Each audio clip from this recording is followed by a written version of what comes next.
Salam sejahtera Encik Amil bin Hassan. Ahli-ahli kumpulan kami terdiri daripada Hemah, anak perempuan Tiaga Raja, Ong Ying Xuan iaitu saya dan Tang VN. Tajuk yang kami ingin bentangkan ialah kes pembuangan bayi. Kami akan mengupas tentang fenomena, impak, faktor dan juga cara menangani kes pembuangan bayi. Mari kita lihat definisi untuk pembuangan dan pembunuhan bayi. Pembuangan dan pembunuhan bayi adalah antara jenayah yang paling kejam dan tidak berperi kemanusiaan. Fakta ini adalah menurut Anita Abdul Rahim dan rakan-rakannya pada tahun 2012. Menurut Adibah Bahori dan Siti Dubaidah Ismail pada tahun 2016 pula, bayi yang lahir dan tidak diingini dibuang dan ditemui dalam keadaan tidak bernyawa di tempat kotor seperti di dalam tong sampah, dikerumuni semut di atas rumput, hanyut di dalam sungai, digonggong binatang buas, dibuang dalam tandas, ditanam dan sebagainya.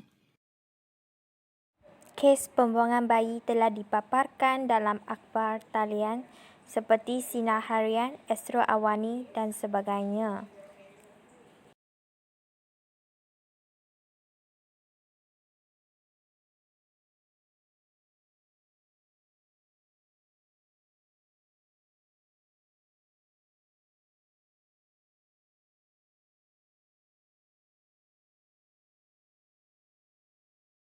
Tandas, masjid, surau, longkang, pusat kumbahan di tepi kedai ataupun bangunan, pusat pembuangan sampah, loji dan di tepi jalan, semak telah menjadi tempat pembuangan bayi.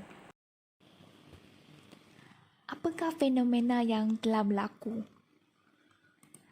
Fenomena seks bebas, contohnya di negara Amerika Syarikat dan juga negara-negara barat lain. Kajian menunjukkan 1 daripada 5 remaja melibatkan diri dalam hubungan seks sebelum mereka mencapai umur 15 tahun. Hal ini demikian kerana kepribadian dan jati diri remaja yang kurang baik dan mereka kurang mendapat kasih sayang daripada ahli keluarga. Tambahan pula, mereka yang kurang matang dan mudah terpengaruh dengan budaya barat. Sekarang mari kita lihat impak berlakunya kes pembuangan bayi. Yang pertama, impak terhadap bayi. Bayi ini akan dipandang rendah dan dihina oleh masyarakat setempat. Mereka setelah dewasa tidak akan dapat mengenali siapa ibu bapa kandung sebenarnya. Mereka juga akan berasa sangat sedih dan kecewa akan sikap ibu bapa kandungnya yang membuangnya dan tidak menjaganya. Tambahan pula, bayi ini akan menghausi kasih sayang daripada ibu bapa kandungnya yang telah membuangnya. Impak yang kedua pula terhadap ibu yang melahirkannya. Kesan terhadap ibu yang melahirkan bayi itu pula adalah sekiranya ibunya telah membuang bayinya dalam tempoh masa terdekat maupun panjang, sudah pasti dia akan melindungi anaknya kembali. Sebagai contoh, jika anaknya masih hidup dan dijaga oleh keluarga angkat dan dia ingin mengambil semula anaknya, sebarang kemungkinan anaknya tidak mahu kembali kepadanya kerana anaknya tidak mengenali ibu kandung sebenarnya, sedangkan anak itu telah dijaga rapi oleh keluarga angkatnya. Oleh itu, ibu yang membuang bayi tersebut akan berasa amat menyesali perbuatannya, malahan tidak pasti lagi anaknya itu akan memaafkan ibunya. Impak yang ketiga pula ialah impak terhadap keluarga perempuan. Kesan terhadap keluarga perempuan adalah maruah diri dan keluarganya akan musnah akibat maksiat, penjinaan, hamil dan membuang bayi memang amat memalukan keluarga kerana ia berlaku secara terus-menerus. Selain itu, keluarga perempuan juga akan dipandang hina sehingga turun-temurunnya walaupun ia hanya berlaku sekali. Seperti kata orang-orang tua, walaupun banyak kebaikan yang kita lakukan, malah hanya satu keburukan kita lakukan itu pula mereka perkatakan sampai bila-bila.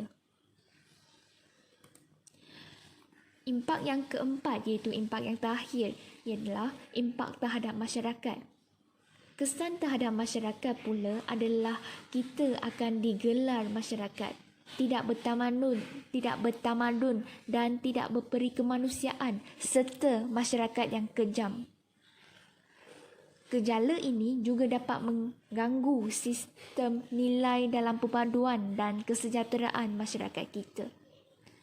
Kemodenan masyarakatlah yang menyebabkan perubahan sangat ketara dalam proses sosialisasi.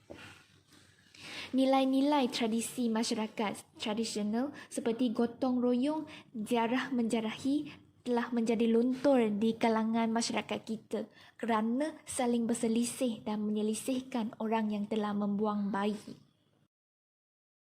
Jom kita fokus kepada faktor pembuangan bayi. Yang pertama, kurang didikan dan kefahaman agama. Kurang didikan dan kefahaman agama menyebabkan mereka hilang haluan dalam kehidupan dan seterusnya terlibat dalam gejala-gejala negatif. Gejala pergaulan bebas antara lelaki dan perempuan sudah semestinya menjalinkan hubungan dengan luar tabi. Ada segelintir remaja membunuh dan membakar bayi yang mereka lahirkan semata-mata mahu menghilangkan bukti hasil hubungan sulit mereka. Sikap negatif mereka ini telah menimbulkan 1000 tanda tanya kepada masyarakat tentang kewibawaan mereka dalam memacu Malaysia ke arah pemodenan pada masa hadapan. Seterusnya, pengaruh rakan sebaya. Rakan-rakan yang negatif tidak teragak-agak mengajak remaja untuk melakukan perkara-perkara di luar batasan agama dan norma masyarakat, melakukan hubungan seks rambang dan akhirnya menemui jalan buntu apabila mendapati bahawa dirinya mengandung. Selain itu, sikap masyarakat. Masyarakat setempat menghina dan memandang serong padanya. Remaja juga pasti menganggap menjatuhkan maruah keluarga. Remaja perempuan berasa tertekan dengan bebanan yang ditanggung seorang diri tanpa sokongan daripada pelbagai pihak. Jalan mudah yang diambil mereka membuktikan bahawa mereka memerlukan bimbingan dan sokongan daripada masyarakat untuk menyelesaikan masalah yang mereka alami. Seterusnya, sikap ingin mencuba. Setiap perkara yang dilarang itulah yang ingin diterokai oleh mereka. Remaja berfikirkan bahawa mereka menjadi lebih matang. Remaja beranggapan bahawa di waktu usia remajalah mereka patut berseronok dan gembira sehingga melakukan perkara bebas seperti seks bebas. Sikap remaja yang ingin mencuba sesuatu ini sebenarnya tidak mengetahui baik dan buruknya serta akibat yang bakal diterima mereka. Selain itu, pengaruh media massa. Remaja yang melayari laman web lucah atau menonton video lucah semasa ketiadaan ibu bapa di rumah. Mereka mudah terikut-ikut perlakuan yang ditonton dan kesudahannya mereka mudah terjebak dalam jenayah seks seperti perogolan. Ini merupakan antara faktor dan penyebab pertumbuhan fizikal, ketidakstabilan emosi, krisis otonomi dan kebergantungan, krisis identiti, krisis keyakinan beragama, penghargaan diri, masalah seksualiti, konflik dengan ibu bapa dan keluarga dan juga pengaruh rakan sebaya. Mari kita lihat cara untuk menangani isu kes pembuangan bayi selepas mengetahui akar umbi isu tersebut. Yang pertama, iaitu kasih sayang dan pemantauan ibu bapa. Ibu bapa haruslah mengajar pendidikan seks dan bersikap terbuka tentang soalan intim. Ibu bapa haruslah mengetahui rakan sebaya anak-anak dan memantau pergerakan mereka di sekolah. Sebagai contohnya, didikan agama haruslah diberikan supaya anak-anak dapat menjauhkan diri daripada perbuatan negatif dan dapat membezakan sesuatu perkara yang baik dan buruk. Nasihat dan tunjuk ajar juga haruslah diberikan kepada anak-anak. Menurut Hashim dan rakan-rakannya pada tahun 2008, ibu bapa perlu meluangkan masa bersama anak-anak, keluar bersia-sia atau berkelah sekurang-kurangnya sekali dalam 3 bulan bagi merapatkan hubungan silaturahim dengan anak-anak. Yang kedua iaitu pindaan undang-undang yang lebih tegas dan ketat. Undang-undang tentang kes pembuangan bayi haruslah diteliti supaya tidak mendiskriminasi dan meningkatkan lagi stigma terhadap remaja hamil yang tidak berkahwin dan ibu tunggal, serta untuk menyokong pelaksanaan cadangan-cadangan ini. Yang ketiga iaitu pencegahan kehamilan. Kaedah pencegahan awal haruslah diberikan. Pendidikan dan maklumat adalah penting, terutamanya cara melindungi diri sewaktu berhubungan seks dan bagaimana untuk menangani kehamilan yang tidak dikehendaki secara selamat. Alat pencegah kehamilan harus disediakan kepada remaja yang dikenal pasti sebagai aktif secara seksual. Yang keempat iaitu melalui pendidikan seksualiti komprehensif yang dikenali sebagai PSK.